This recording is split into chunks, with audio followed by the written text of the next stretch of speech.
అయితే నువ్వు చేసే పనికి ఎంత ఇవ్వాలి ఏం చేయాలని మాకు తెలుసు. మీ ఇల్లు ఎలా ఉంటే మాకేంటి? అలా కాదు మేడం, నేను ఇక్కడ సంవత్సరం నుంచి చేస్తున్నాను. గత 6 నెలలుగా జీతం పెంచుతారంటున్నారు, అందుకని అడుగుతున్నానండి. నీకు ఈ డబ్బులు ఇవ్వడమే ఎక్కువ. ఇష్టం ఉంటే చెయ్యి, లేకపోతే మానేయి. ఈ డబ్బులకు పనిచేసే వాళ్ళు చాలా మందే ఉన్నారు.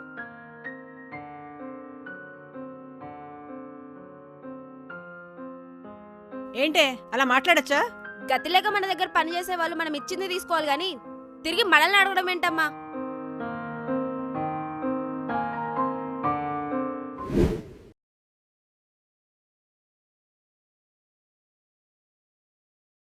అమ్మా అమ్మా, ఏంటే?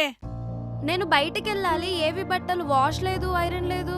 పనివాడు మానేశాడుగా, మరి నేను ఇప్పుడు ఎలా వెళ్ళాలి బయటికి? మళ్ళీ పనివాడొచ్చి బట్టలు ఉతికి ఐరన్ చేసేదాకా ఆగాలి, లేదంటే నీ పని నువ్వు చేసుకోవాలి. ఏం అవసరం లేదు, నేను డ్రై వాష్కి ఇస్తా. ఈరోజు సండే. అబ్బా,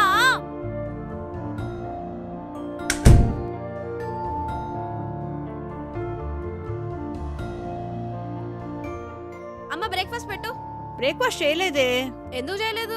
పనివాడు లేడు కదా. మనం చేయొచ్చు కదమ్మా. గిన్నెలు తావలేదే. మరి అవి కూడా నువ్వే కడిగొచ్చు కదా. నేనెలా కడుగుతాను? అలాంటి పనులు చేస్తే నీకు చీప్ గా కనిపిస్తాను కదా. మరి మీరెలా తింటారు?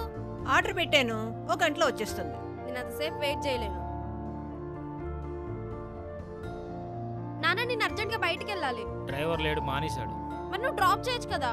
నేను అలాంటి చీప్ పనులు చేయనమ్మా, నీకు ఇష్టం ఉండదు కదా. ఏంటి ఇద్దరు కలిసి నాతో ఆడుకుంటున్నారా? ఏం అవసరం లేదు, నేను క్యాబ్ లో వెళ్తా. సరే వెళ్ళు. క్యాబ్ బుక్ అవ్వట్లేదేంటి? హలో భయ్యా. డ్రాప్ ఎక్కడ మేడం? జూబ్లీ హిల్స్. లేదు మేడం, సారీ. హలో హలో,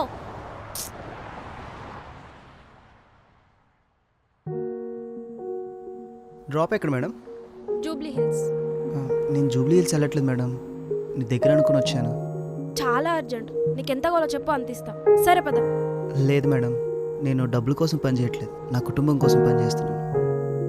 మీరు వేరే రేట్ బుక్ చేసుకోండి. Sorry madam.